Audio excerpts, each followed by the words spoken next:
This is the Persistence of Vision podcast.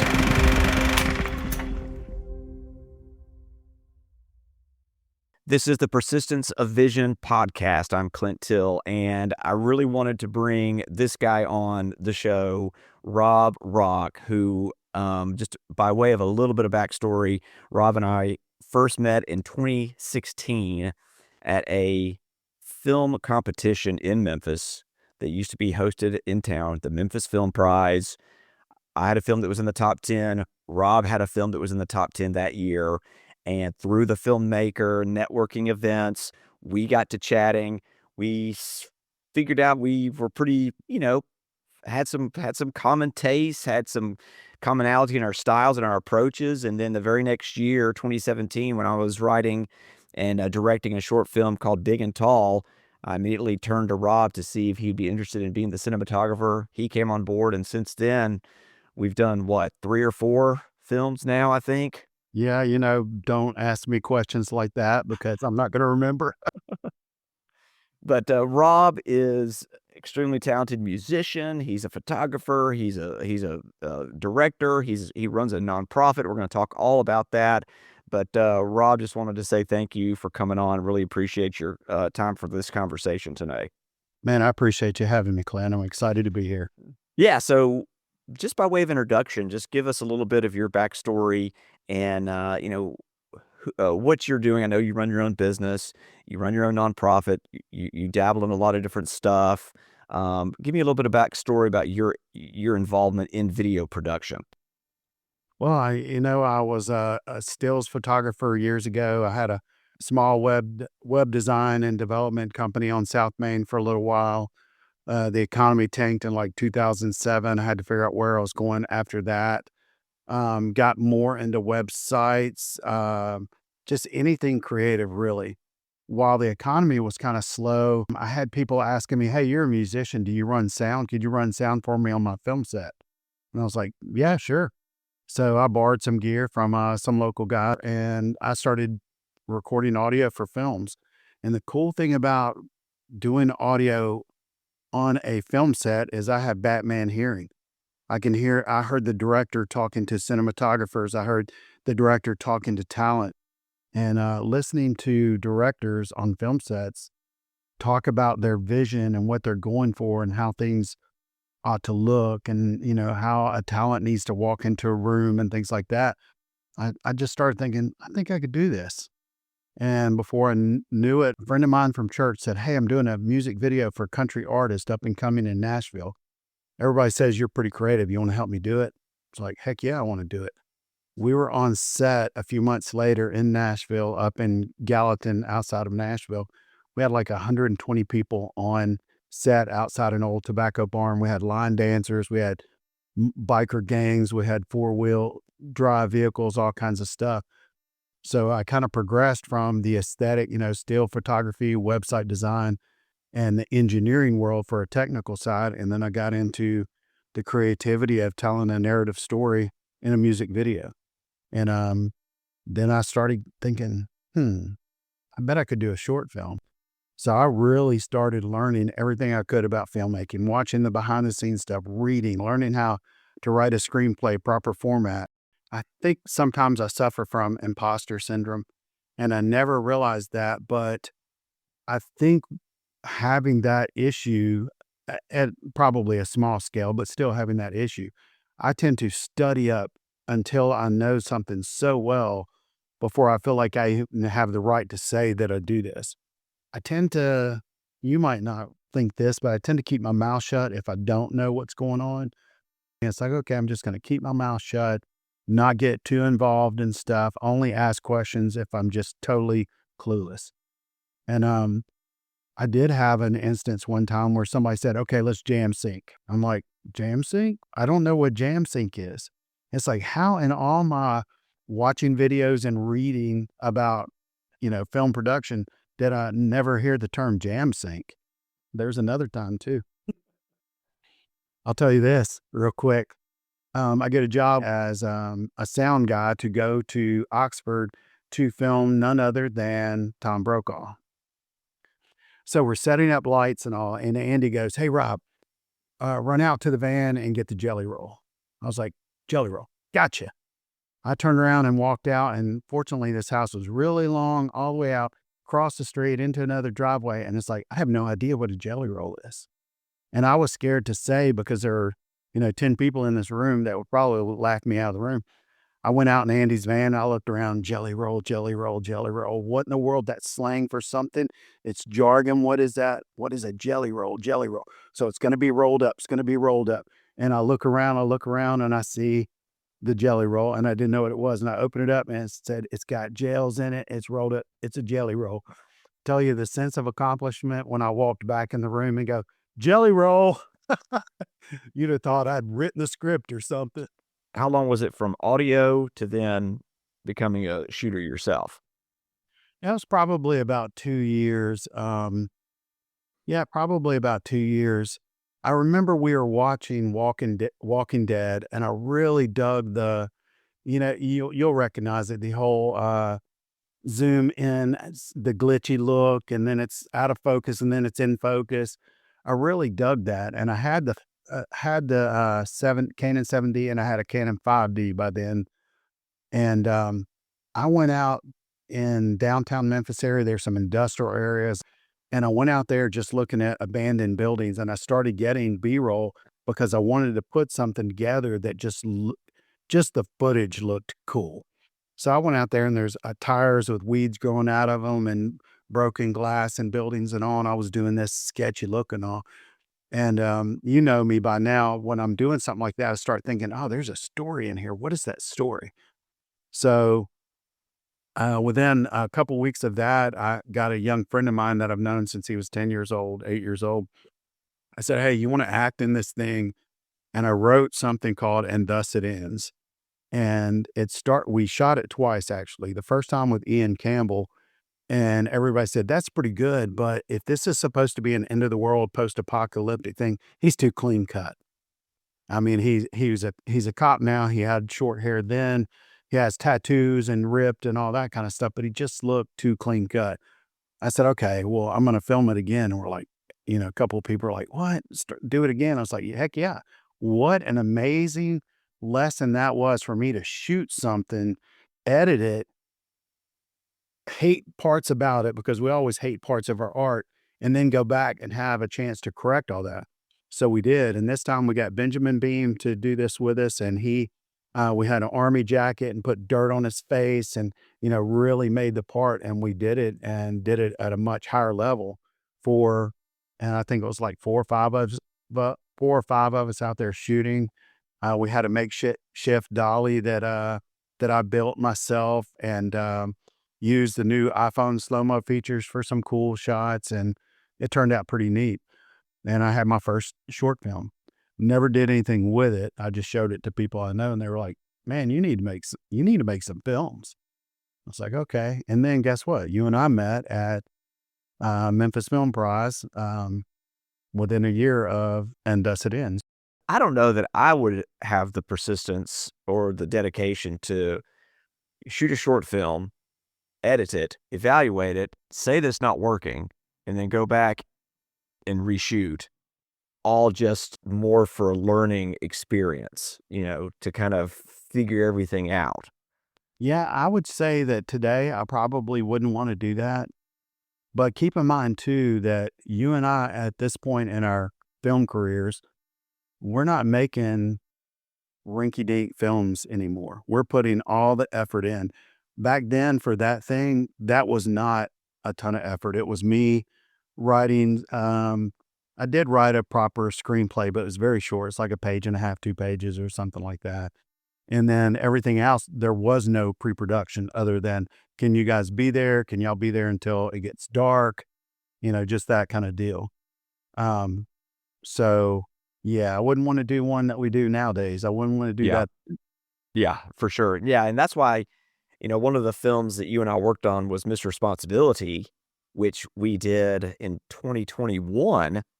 And just for the listeners to get some context, we had planned to shoot a short in 2020, but then COVID threw that out the window. And we thought about punting it to 2021, but there were still some concerns about being in an enclosed house for 2 days, 2 or 3 days in close proximity to cast and crew, even early 2021. So we said, well, let's push it on down the road further. But, we still wanted to do something, and because we had this creative itch that we needed to scratch. And so there was something nice about Missed Responsibility because it was kind of like what you just described with your first short. It was very much, let's just throw something together, very little pre-production. Let's shoot it in 2 days. There was no shot list. It was just you and I kind of going back and forth and bouncing ideas off each other as to what we wanted to shoot. And I thought it turned out really well. Yeah, it was great.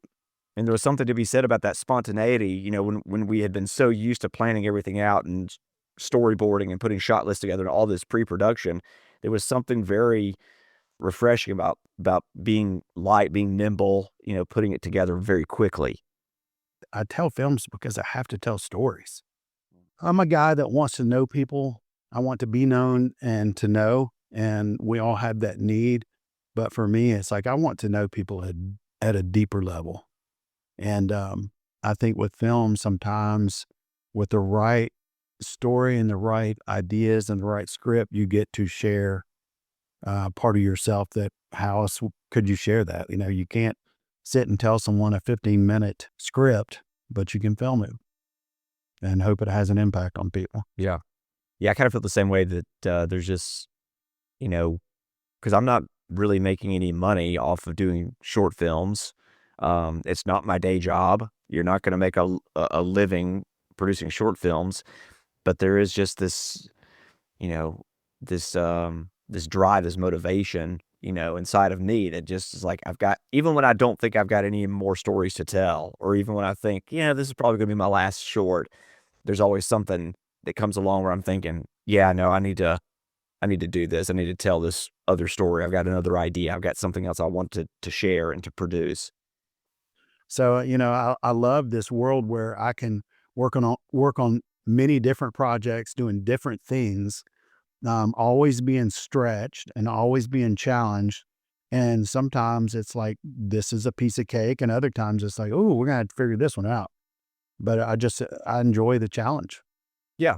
So are there any stories that stick out in your mind that anecdotes about maybe when it was a challenge and you had to work through some stuff where things kind of went off the rails a bit, or anything that you're thinking about in your own experiences where you really learned something about yourself, about the business, about dealing with others, anything like that?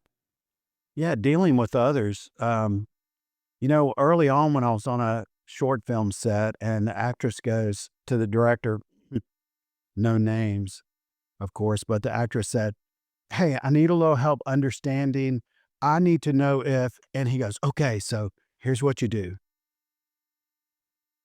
Your motivation, you're coming out of a bad relationship, right? But that was probably like 3 months ago, but it's still affecting you today. And I want you to dig deep and I want you to bring this disappointment, but at the same time, this satisfaction." And he's doing all this kind of stuff. And and keep in mind, I'm listening because she's mic'd up. I'm listening and he goes, "Oh, okay, is that good? Does that help you out?" She goes, "No, I just meant, do you want me to enter the scene from this side or from the other side of the room?" So right there, I thought, I'm never going to be that pretentious director. I don't want to be that guy. And I'm a people watcher. I love that. But just trying to understand why people want to be directors. Everybody wants to be a director. And some are going to be directors and some are going to be fantastic at it. Some are going to find out that maybe I'm not a director. Maybe I'm an AD, or, I'm just a writer or something like that. But I've seen some people kind of lose it on set. I've been the brunt of screaming. I've been screamed at. I had one guy, I spoke to his actor one time about a sound issue that we were having because the actor could very simply just not breathe on the microphone. And the director came and got in my face, tried to intimidate me. I'm only like 5'9", 5'10", if that. And this guy's probably 6 foot. And he's like leaning over me and spittle is hitting my face. And, I've got a mile-long fuse, but at the end of it's a pile of TNT. And so he only pushed about a quarter mile into my fuse, but I just started laughing at him. And I was like, I can't believe I'm just thinking, I can't believe you're doing this. And I look around the room to see how everybody else is taking it. And once I found it humorous, they started finding it humorous and kind of embarrassed the guy. But that's good. He needed to be embarrassed. And then there was a time I was in Maryland 10 days for a Civil War shoot and a very authentic, um, it was multiple projects, but I was with an Irish film company and the director, heck of a nice guy. They burned all the faces. It's like they ran out of people to be in this scene and they needed two majors. So they're getting me in a jacket and stuff, and I had a goatee, so I looked kind of Civil Warish, and they put a hat on me and everything, and they put stars on me, and it's like, I've learned to keep my mouth shut. They put stars on me, I'm like, "Majors don't have stars, they would have stripes or chevrons or something." And the director came over, and I won't use his language, and most of it was in Gaelic, I'm sure, but he blew a gasket. He goes, I said, Major, these are general stars. He wasn't yelling at me. He was yelling at the seamstress who he was having a falling out with. Man, he cussed for probably 2 minutes straight in languages I've not heard and spitting on me and everything. And I knew he blew a gasket, and I just kind of stood there and let him vent. And he did the most remarkable thing. Once he stopped, I just kind of turned and looked at him to see, what his next move is, to be sure he's not becoming violent or something. And he just went flush.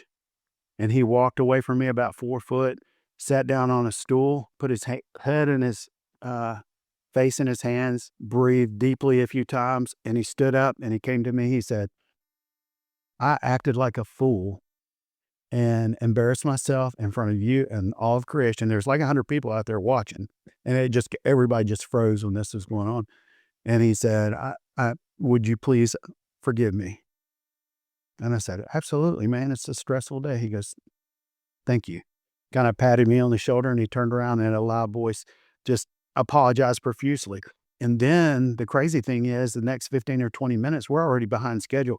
He spent about 15 or 20 minutes and went and shook like 100 hands and said, please forgive me. Please forgive me. Please forgive me. Please forgive me. And I was like, wow, he earned our respect. And we'd never worked. We hadn't seen in 10 days. I hadn't seen the crew work as well as they did after that. It was like the pressure cooker blew, pressure's relieved. We're all good. We just experienced trauma together, shared traumatic experience. And now we're back on the same page. I love watching people and becoming informed by what I'm seeing. Is like, how does that shape me? How does that affect me? I love that. And I've seen some things. The first music video shoot we did up in Gallatin, the first shot was a guy with his Telecaster sitting on the back of a motorcycle, and all he had to do was like strum it and look at the camera and go, "Oh, crank it," and that's the first part of the song. And I think he did it 19 times, 17 times, something like that. And it was like, oh, let me do it again. Let me do it again. Ah, crank it. And I watched him do that, and it wasn't his fault. He just felt like, he was nervous and trying to figure that out and stuff. But I realized then that I shouldn't have let that go on. I'm new. It's the first thing I've done video wise, really. I should have jumped in and said, hey, you know what? Let's do this again. Let's just count it off and you do it. And now I know how to loosen people up and let them feel comfortable and stuff. And I know how to do tricks that's like, hey, let's cut cameras. Wink, wink. All right, let's just try it. Cameras are off. Let's just try this and see how this goes. And boom, you get it. You got to be respectful. Who am I? I'm not sitting in some ivory castle or sitting at the top of the Hollywood pyramid. I'm just a local guy directing some talent, trying to make a story and stuff. I'm going to be respectful and help them through this and help them understand and, not coddle them, but give them freedom to not know what a jelly roll is, I remember when we did Big and Tall, and for the listeners, Big and Tall was a short film that Robb shot. He was a cinematographer on. I wrote it and directed it. This is back in 2017, and it was a fun, family-friendly adventure story about two kids that go off to search for Bigfoot. And we had child actors, probably 13, 14 years old. And one of our actors, I don't know if you remember this, but it was our first day of filming, and I think one of our child actors was pretty intimidated because we came into it. It was a very professional set. It was low budget, but it wasn't just thrown together. And even his parents came up to me when we were shooting and kind of, whispered in my ear like, "Wow, we didn't expect all this. This is like a real movie." And I think he was pretty intimidated, this kid, and I remember he was just couldn't get the line right on the first day, couldn't get the performance right. And yeah, I had to, like what you were saying earlier, had to stop camera and kind of go over there and sit down and almost take him off to the side a little bit and kind of away from everybody to kind of coach him, to get him more relaxed and loosened up and trying not to think about everything that was around him. Yeah, and that's great too. And in that moment, you're going to, I know you will, I will, we're going to respect that person as a human being. And I always remind myself that who am I to be frustrated with talent or someone like that? I need them. Mhm. They're here because they want to be here. We need each other on a film set. I love filmmaking because it's the most collaborative art form on the planet. There's going to be 10 people carrying a sharing the paintbrush, or there's going to be 150 people sharing the paintbrush. And we need each other. We need each other to have freedom to share our ideas, whether they're good or bad. We need people to feel like they can safely, without getting mocked or belittled. And I've been on sets where you get mocked. I've seen one director in particular, scream at people and act a fool, and nobody got paid, and his film never released. It's like, wow, that's terrible. So just understanding that we're all humans and we're all here and we need to show respect and love towards one another, then sometimes that doesn't last. So, what were some experiences that you've had maybe where in your business where things kind of went sideways on a project, or maybe because I know in my experience when I was first starting out and I was first dealing with clients, I was green. I was trying to make a go of it as an independent video producer. And I remember a time where I everything I had into a promotional video I did for a client. And he was a client that really kind of gave me my first break in my early 20s. And man, when I turned in the video, he absolutely hated it. I mean, and just kinda chewed me out over the phone, like, "Is this a joke? What is this? This is awful," and it took me I learned a lot of lessons from that experience about dealing with clients, about how to make things right with a client, and definitely learned a lot about what to put in my future contracts with clients. So, those are the types of things I reflect on now, that I like to share with others. Okay, here's where things didn't turn out great, and here's what I learned from it. So I didn't know if there was anything that comes to your mind since you're also running your own business and dealing with clients directly. Well, dealing with clients is one thing. Dealing with friends that are going to pay you, that's another thing. Um, I would recommend that anybody out there that's going to do work with friends on a handshake agreement. I'm a handshake guy. I love that. I don't like to get into too many details and stuff. It's to do a 15-minute short film project, but you got to write contracts. That takes time. And it's like, that's a significant amount of time compared to what we're outputting. So, I can take a guy's for his word, but I've had some people that I knew well not pay me to the tune of thousands of dollars. Um, I don't think I'll do that again. I'll at least have an email string or something saying, "Hey, this constitutes our agreement. I'm going to work X days. You're going to pay me X dollars. My role in this is this." I'm going to have at least something to to fall back on in case there's a miscommunication. Because in the business world, when I was doing websites, I worked on with a client for a year, and she was paying us, thousands of dollars every month because we were programming the back end. It was a big, like a monster recruiting website. And then one day she didn't reply anymore. It's like, wait a minute. I delivered the files. I delivered everything to her. Now she's not going to respond. So I'm calling her. I'm texting her. Emailing her. I'm emailing her home, her AOL address back in the day. And she stiffed me for 7 grand.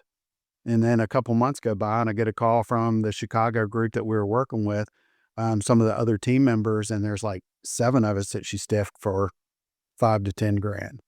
And she moved to San Francisco.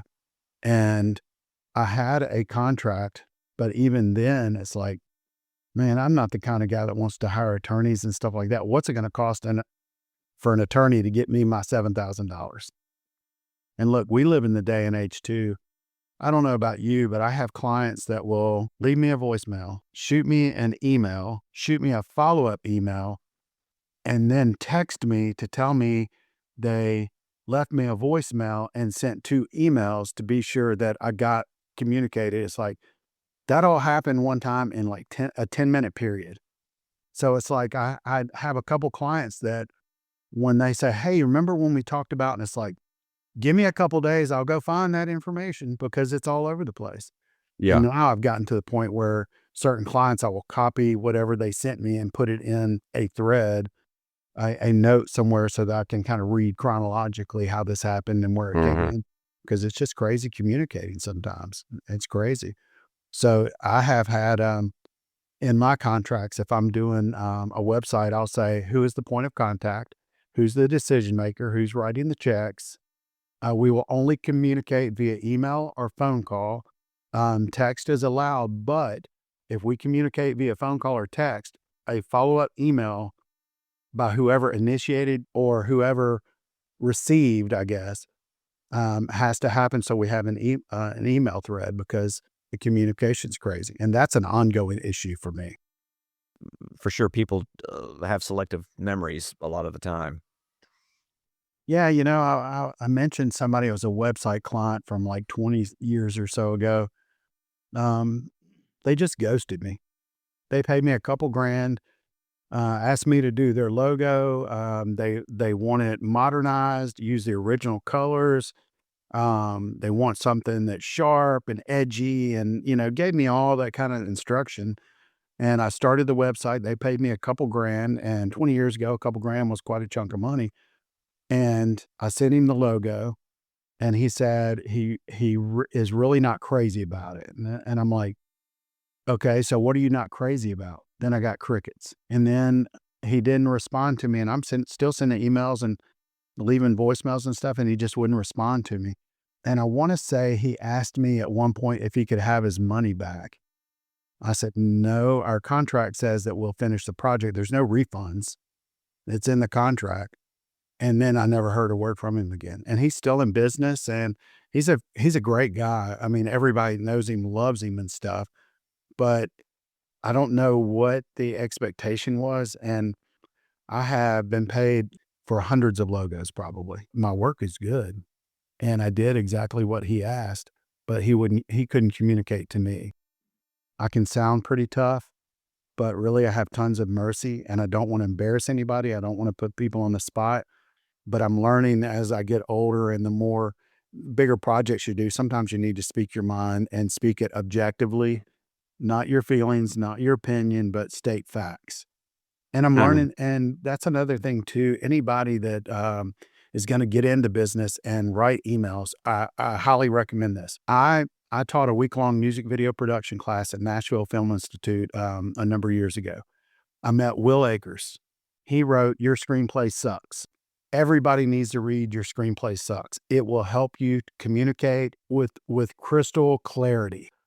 When I write a script, I make sure that every word in there is not superfluous. Can I get rid of words? Just in an action description.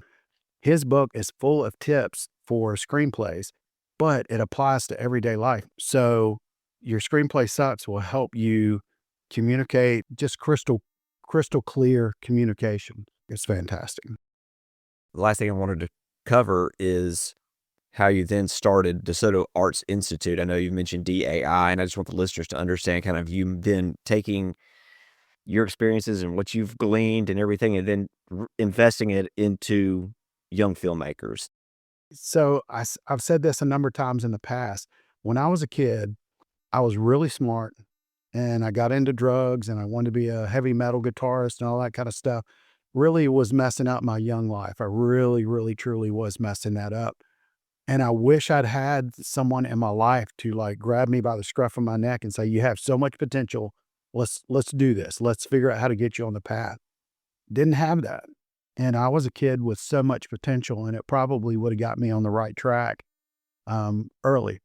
So now I feel like it's my mission to speak truth into young people's lives, be bold with them, shoot straight with them. I like working with young people. The energy is there. I knew that I needed to be teaching something, and filmmaking was becoming a passion. So I thought I can teach this. And I started out teaching writing.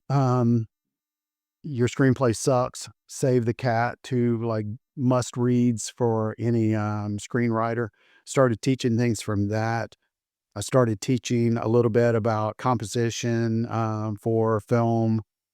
Then I started teaching acting. I spent a couple years reading everything from Stanislavski to Meisner to Uta Hagen to, I don't know how many books I've read on acting to understand what it is that an actor is going through. And I started teaching it, and with success too. Some of our students were getting auditions for Disney and places like that. I even had a parent say, if she gets this role, I'm paying you to come out to LA and hang out with us while they're shooting and to be her coach. I was like, absolutely, I'm down for that. We need places like Desoto Arts Institute where kids can come in and express themselves and try something out. We've got a little recording studio. We've got guitars and amps over there and Logic Pro and electronic drum kit and a drum booth and stuff. And some of our students will go over there and drum us and play guitar. And it's like, holy smokes, that kid can drum. Well, he can also play guitar. And this other kid can play guitar. And then every once in a while, someone's over there showing somebody else how to play something. It's like just those tools are sitting there, and it's not hands off, it's hands on. Guys, come in and use this stuff. Just respect our tools and take care of the gear and the equipment, and, get some experience with these things. And there's no place to do that anymore. Yeah, it's fantastic. Rob, it's been a great conversation. Really appreciate your time. Thanks so much for coming on this podcast tonight. I really appreciate it. Yeah, man. Thank you for having me anytime. And that's how my conversation went with Robb Rokk. I really appreciate his time. What a great guy, incredible collaborator. I've loved working with him over the years. I mean, he's just a testament to the power of creativity and perseverance, the perseverance that I want to talk about here on this podcast. I think he shared some amazing insights about the importance of mentorship, the collaborative nature of filmmaking, and just the importance of being a people watcher, being observant, listening to others, responding to others in a respectful way. I mean, these are all great lessons that we could use day to day. So just think about his advice about respecting and understanding your team and the people around you. It's all about working together to create something special. We all start somewhere, and it's okay not to know everything right away. And when you get to the point where you are an expert and you have years of experience, give grace and latitude to those who are coming up behind you. If you're interested in learning more about what Rob is doing with his nonprofit, Desoto Arts Institute, you can check them out at their website, desotoartsinstitute.com. As always, you can find me at linktree.com/Clint Till. There you'll see links to everything that I have online that I'm working on. You can subscribe to the Persistence of Vision newsletter at Substack, clinttill.substack.com. And that's it for the Persistence of Vision podcast.